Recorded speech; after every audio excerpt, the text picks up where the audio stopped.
رات میں بدل جاتے. اجرکم اللہ. یہ جملہ کہا, آرام سے سن لو, کچھ جملے سن لو. یہ جملہ کہا, بیوی اپنے حجرے میں آئی, شکایت کر کے باپ سے اپنے حجرے میں آئی, اور اب بیوی نے اپنے باپ پر گریہ شروع کیا. صبح ہے, بیوی اپنے باپ پہ رو رہی ہے, دوپہر ہے گریہ کر رہی ہے, شام ہے گریہ کر رہی ہے. ایک دن بیوی اپنے مسند سے ٹیک لگائے ہوئے لیٹی تھی, اتنے میں علی آئے. بنت رسول, آپ پر میرا سلام ہو.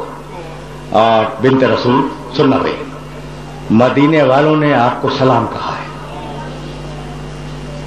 اور کہا ہے کہ آپ اپنے رونے کے لیے کوئی وقت معین کر لیں, اس لیے کہ آپ کے رونے سے ہمارے کاروبار دنیاوی میں خلل پڑتا ہے. فتنفست السعداء, شہزادی نے ایک ٹھنڈی سانس لی اور کہا ابو الحسن مدینے والوں سے کہہ دیں کہ ان کے رسول کی بیٹی انہیں زیادہ دن پریشان نہیں کرے گی. ابو الحسن کہہ دیں کہ ان کے رسول کی بیٹی انہیں زیادہ دن پریشان نہیں کرے گی. ابو الحسن, یہ پیغام تو تھا مدینے والوں کے لیے, اور آپ سے ایک خواہش یہ ہے کہ آپ میرے لیے جنت البقی میں ایک حجرہ بنا دیں جس میں میں اپنے بچوں کو لے کر جایا کروں اور اپنے بابا پہ گریا کروں. علی نے اپنے ہاتھوں سے جنت البقی میں ایک حجرہ بنایا. بیوی کا, جس کا نام بیت الحزن ہے, بیوی کا یہ دستور تھا کہ صبح سویرے اپنے بچوں کو لے کر اس حجرے میں تشریف لے جاتی. حسن, حسین, زینب, ام کلثوم. دوپہر تک بیٹھ کر اپنے بابا پہ گریہ کرتی, دوپہر میں اپنے بچوں کو لے کے آتی, کھانا کھلاتی, حوائج ضروری سے فارغ کرتی, اس کے بعد پھر بچوں کو لے کے جاتی. شام کو پھر واپسی ہوتی. دن گزرے, ہفتے گزرے, مہینے گزر گئے. اب جملہ سننا, ایک دن بیوی اپنے بچوں کے ساتھ گھر میں داخل ہو رہی تھی اور علی گھر سے باہر جا رہے تھے. ایک مرتبہ علی کی نگاہ پڑی شہزادی کے چہرے پر, کہنے لگے کہ بنت رسول, جس دن سے آپ کے بابا کا انتقال ہوا ہے اس دن سے میں نے آپ کے چہرے پر خوشی نہیں دیکھی. یہ آج آپ کے چہرے پر خوشی کے آثار کیسے ہیں؟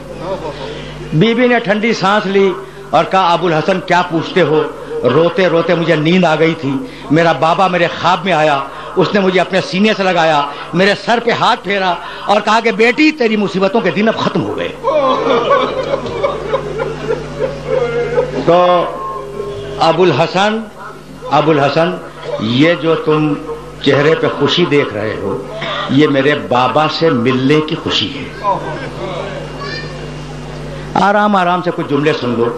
میں ظاہر ہے کہ طویل مصائب نہیں پڑھا کرتا, لیکن جب بات آ گئی ہے تو جی چاہتا ہے کہ دو جملے شہزادی کے سلسلے میں عرض کروں اور تم سے اجازت لے لوں. یہ کہہ کر بیوی حجرے میں داخل ہوئی اور یہ کہتی ہوئی داخل ہوئی کہ ابو الحسن, میری خواہش یہ ہے کہ آج آپ میرے پاس بیٹھ جائیں تاکہ میں وصیتیں کر سکوں. علی باہر جا رہے تھے, پلٹ آئے, حجرے میں آئے, کہا ابو الحسن دونوں بچیوں کو کنیز کے حوالے کرتے ہیں تاکہ بچیاں کنیز کے ساتھ چلی جائیں, مجھے آپ سے وصیتیں کرنی ہیں. اور دونوں بیٹوں سے کہیں کہ جائیں نانا کی قبر مطہر کی زیارت کے لیے. بچیاں گئیں کنیز کے پاس, حسن و حسین گئے نانا کی قبر کی زیارت کے لیے. شہزادی نے کہا ابو الحسن دروازے کو بند کر دیں. علی نے دروازہ بند کیا, آ کر شہزادی کے پاس بیٹھ گئے. کہا بنت رسول اپنی وصیتیں بیان کریں. کہا ابو الحسن میری پہلی وصیت تو یہ ہے کہ اگر میری خدمت میں کوئی تقصیر ہو گئی ہو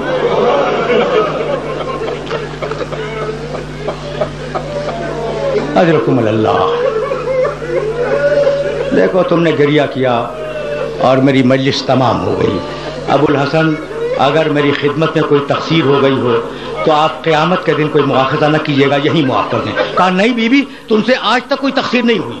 کہا ابو الحسن میری دوسری وصیت یہ ہے کہ میرے مرنے کے بعد میرے چھوٹے چھوٹے بچے یتیم ہوں گے، اگر ان سے کوئی لغزش ہو جائے تو ان سے ڈانٹ کے بات نہ کیجیے گا۔ علی کانپنے لگے، کہا بنت رسول تمہارے بچے صاحبان تطہیر ہیں، ان سے کسی غلطی کا امکان نہیں ہے۔ کہا ابو الحسن میری تیسری وصیت یہ ہے کہ میرا جنازہ رات کی تاریکی میں اٹھایا جائے اور میرے دشمنوں کو میرے جنازے میں شرکت کی اجازت نہ دی جائے۔ اور ابو الحسن میری چوتھی اور آخری وصیت یہ ہے کہ میرے دفن کرنے کے بعد مجھے بھول نہ جانا، کبھی کبھی میری قبر پر سلام کے لیے آتے رہنا۔ اجرکم اللہ۔ صدائیں بلند ہو گئیں اور اب ظاہر ہے کہ میں تقریر کو اپنے مرحلے پہ لے آیا، اب اس سے زیادہ زحمت سماعت نہیں دوں گا۔ علی نے وصیتیں قبول کی۔ ایک مرتبہ علی نے رو کے کہا کہ بنت رسول تمہاری وصیتیں تو میں نے قبول کی، لیکن اب میری بھی کچھ وصیتیں ہیں، انہیں قبول کرو۔ پہلی وصیت تو یہ ہے کہ میں جب تمہیں بیاہ کے لایا تو میں مفلس تھا، تمہاری خدمت کا حق ادا نہ کر سکا، تو اپنے بابا سے میری شکایت نہ کرنا۔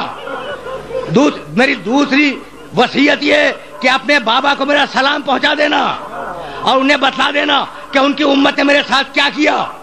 اور میری تیسری اور آخری وصیت یہ کہ میں مرنے کے بعد بھی سلام کے لیے آتا رہوں گا، لیکن شرط یہ کہ جب بھی سلام کروں اپنے کانوں سے جواب سلام سنوں۔ بی بی نے وصیتیں قبول کی۔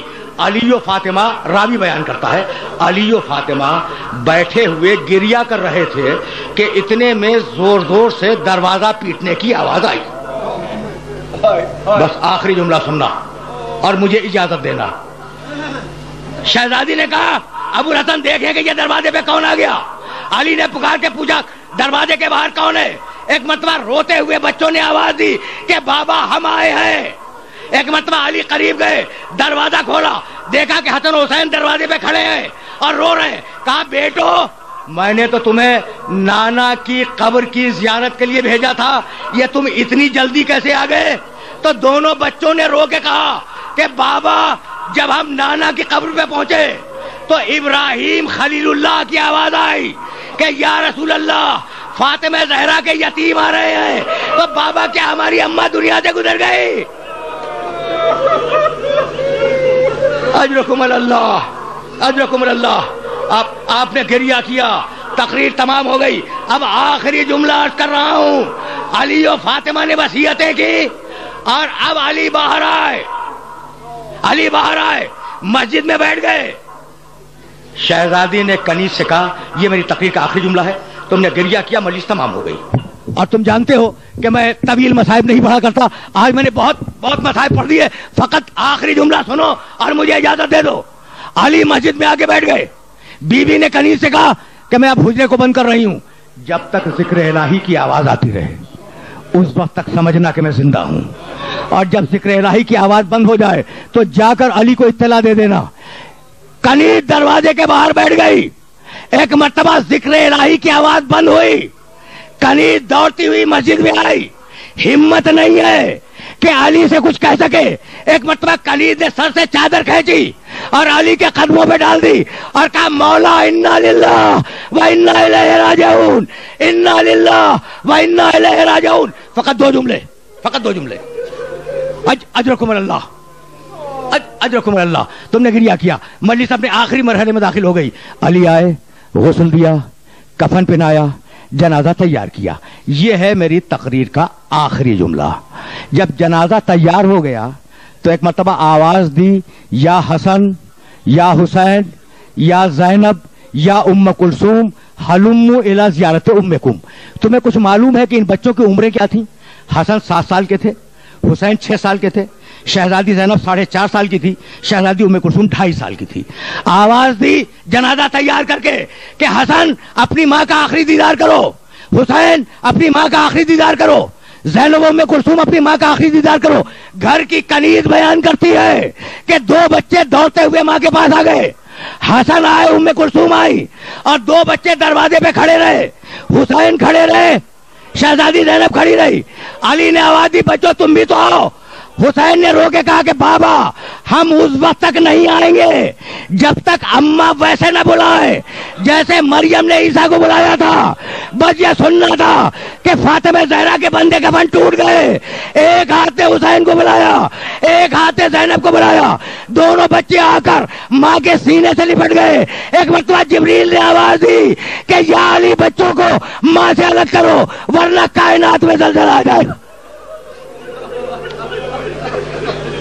وَسَيَعْلَمُ الَّذِينَ ظَلَمُوا أَيَّ مُنْقَلَبٍ يَنْقَلِبُونَ رَبَّنَا تَقَبَّلْ مِنَّا إِنَّكَ أَنْتَ السَّمِيعُ الْعَلِيمُ.